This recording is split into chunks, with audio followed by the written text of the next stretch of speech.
Ooh, Koulibaly is the first to be maxed. There he is at 92. All right.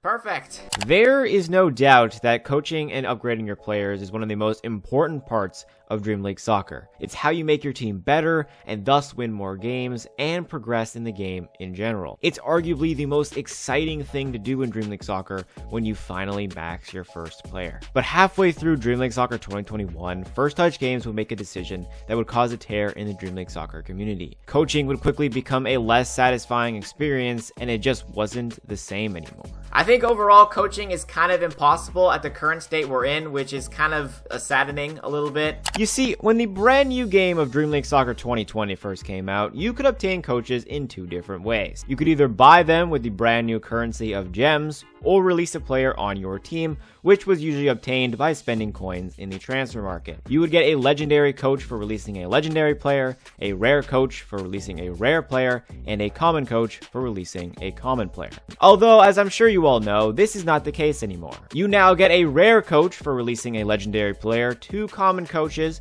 for releasing a rare player, and still 1 common coach for releasing a common player. So what prompted First Touch Games to change it? Well, I could think of a few reasons. The first being that Dream League Soccer is a free mobile game.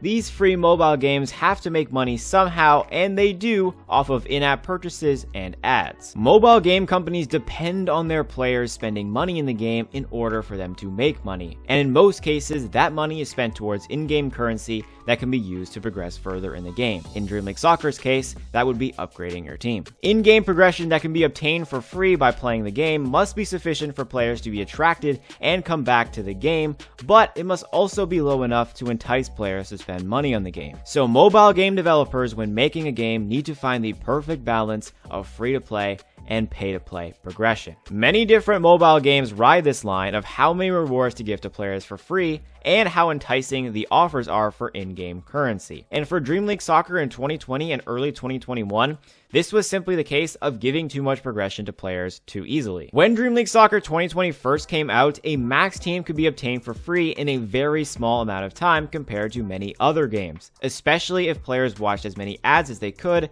for 30 coins or to double their rewards at the end of the game. Coins were very easy to obtain, and legendary coaches were just too good to give for such little coins. Which means that First Touch Games needed to take action in order to limit this method of progression as the game economy was suffering. Not only was it way too easy to progress without spending money in the game, but the progression was also happening too quickly and too easily. It was clear that buying legendary players just to release them for coaches was the best option when it came to maxing your team with coaches. Gems were very hard to come by in the game, and buying coaches with gems were just inferior to the much easier and faster coin method. Not only did this make free-to-play progression too much in the game, but even if players wanted to spend real money in the game, they wouldn't have to spend much at all, as coins gave players so much value for the price of their real money. The combination of free-to-play progression being too easy and a low quantity of overall resources needed to progress,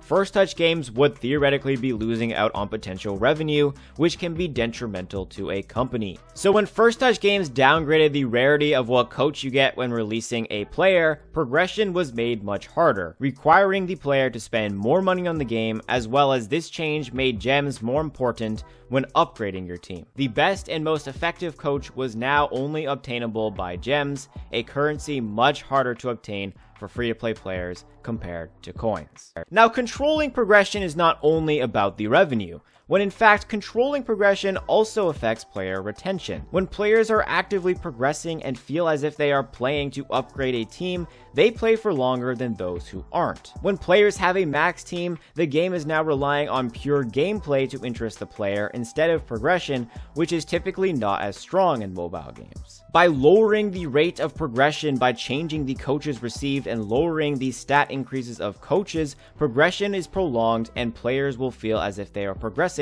for longer. This increases the length at which players play the game, which is also a good point for success of the game and the company. So First Touch Games wanted to balance out progression. Players would spend longer playing the game, as a max team would take longer to obtain, and spend more money on the game as coins were no longer as effective. Boom. No more legendary coaches for legendary players, right? Well, it might not be that simple. Dream League Soccer 2020 was the successor to Dream League Soccer 2019, but it wasn't an update that year, it was a brand new game. In that brand new game came the new player development system along with a new currency. Gems. In the previous Dream League Soccer, we upgraded our players individually with coins. We picked which player we wanted to upgrade and which group of stats we want to upgrade as well. Each quote-unquote coach would cost coins and become more expensive the closer the stat got to 100. Now this was completely changed in Dream League Soccer 2020, as I'm sure you all know, as the coaching system remains to this day the same new way. Coaches were now an item that could be bought with gems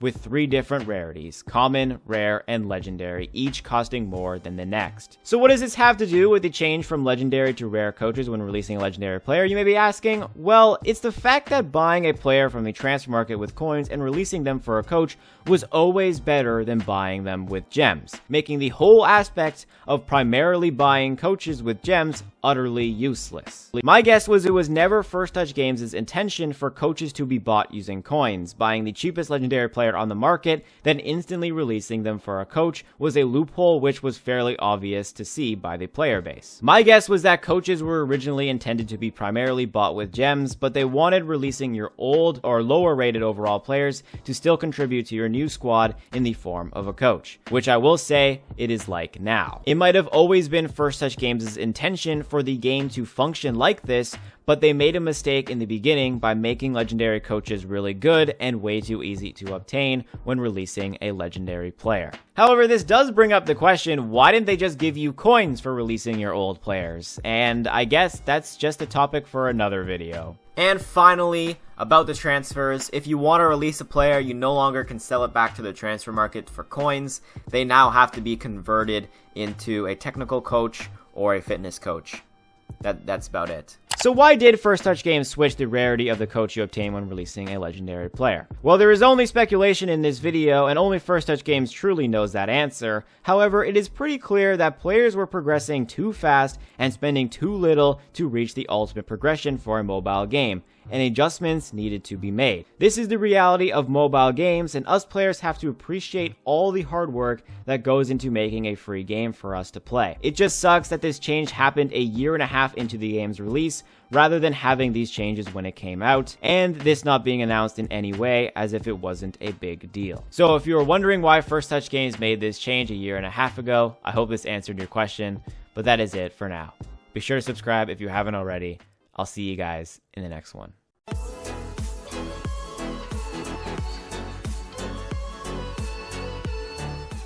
Which basically means First Touch Games wants you to be poor. In the game, of course.